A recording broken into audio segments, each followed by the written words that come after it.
Alex Telles a égalisé d'une superbe volée avant que Ronaldo ne se montre décisif une fois de plus, inscrivant son 5e but lors de son 2e passage à Manchester United et lors de sa 178e apparition en Ligue des Champions, un record. Après avoir marqué quasiment sur le dernier coup de sifflet, Ronaldo a enlevé son maillot et a été entouré par ses coéquipiers dans des célébrations effrénées devant la tribune Stretford End. Les exploits de Ronaldo surviennent 12 ans après sa dernière apparition en Ligue des Champions sous les couleurs de Manchester United et ont eu lieu la même soirée où il a battu le record de présence d'Iker Casillas dans la compétition. Le but de Ronaldo est en réalité le plus tardif de l'histoire de la Ligue des Champions pour Manchester United, surpassant le célèbre but vainqueur d'Ole Gunnar Solskjaer contre le Bayern Munich en finale au Camp Nou en 1999.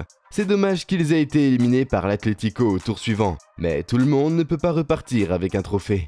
Il suffit de demander à Dortmund, car ce qu'Arjen Robben leur a fait subir en finale de la Ligue des Champions 2013 est entré dans l'histoire comme l'une des défaites les plus douloureuses.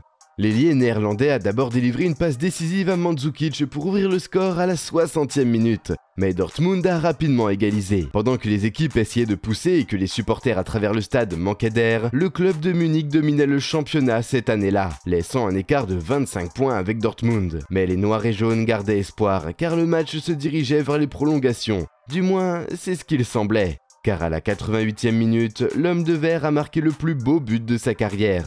Et c'est ainsi que le Bayern a soulevé le trophée. Quelqu'un qui a également impressionné le monde entier, c'est Mbappé. Le prodige parisien affrontait Madrid en 8e de finale de la Ligue des Champions 2022. Les journaux du monde entier parlaient de ce match très attendu et dessinaient des dizaines de caricatures autour de ce jeune homme. Toute cette attention semblait l'affecter car il ne parvenait tout simplement pas à trouver le chemin des filets. À la 17e minute, non. À la 49e minute, non. Le ballon ne voulait tout simplement pas rentrer. Puis Carvajal a bousculé Mbappé dans la zone de vérité et Messi s'est présenté pour transformer la sanction. L'impérial Courtois a pourtant refusé de craquer et s'est parfaitement détendu sur sa gauche pour détourner le pénalty rasant de l'Argentin, faisant de ce pénalty raté son premier et unique contre Madrid. Mais à moins de 60 secondes de la fin et en temps additionnel, Julian Draxler a finalement passé le ballon à Mbappé. La frappe ultime et il marque, ce qui permet au PSG de s'imposer contre le Real de Courtois qui n'a pas laissé d'autres frappes passer dans ses filets. Malgré cet exploit de Mbappé, le Real s'impose au Santiago Bernabéu 3-1 et gagne la Ligue des Champions cette année-là. Quelque chose que Benfica n'a pas réussi à faire depuis 51 ans. Ils ont remporté leur dernier trophée européen en 1962, lorsque le légendaire Eusebio dominait encore le terrain. Pour référence, c'était bien avant que Lionel Messi et Cristiano Ronaldo ne fassent leur apparition. Donc les supporters étaient aux anges, ils ont atteint la finale de la Ligue Europa 2013. Encore une fois, le défenseur le plus important, John Terry, était blessé et ne pouvait pas entrer sur le terrain, donc Benfica avait de l'espoir. Après 68 minutes de jeu, les deux équipes avaient marqué une fois.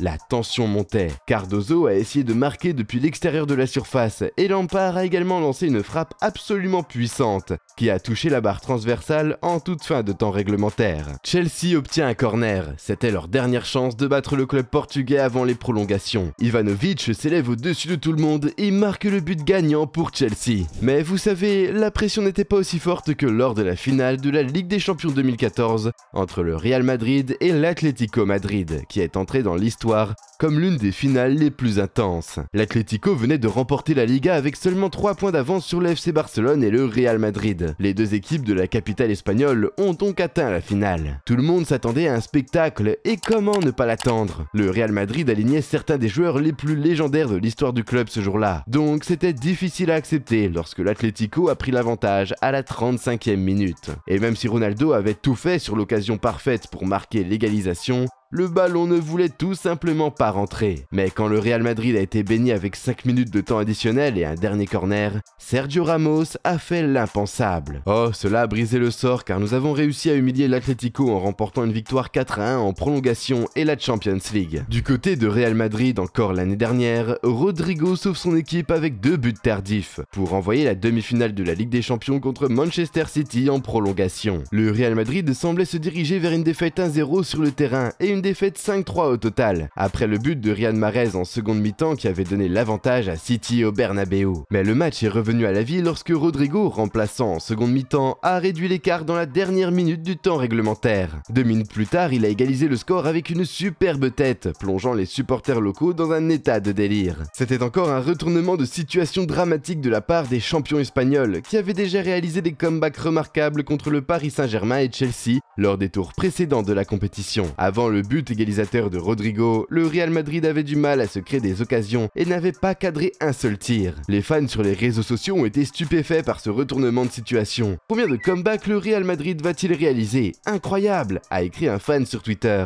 Un autre a ajouté: aucune équipe sur Terre ne peut réaliser un tel comeback contre City, sauf le Real Madrid. Ils sont vraiment incroyables. Le Real Madrid a réalisé l'un des grands comebacks de la Ligue des Champions en battant Manchester City 3-1 après prolongation au Bernabéu et en se qualifiant avec un score total de 6-5. Alors, pensez-vous qu'il existe des moments encore plus incroyables que ceux que vous avez pu voir ici? Dites-le nous en commentaire ci-dessous. N'oubliez pas de liker et de vous abonner à la chaîne. Allez, ciao!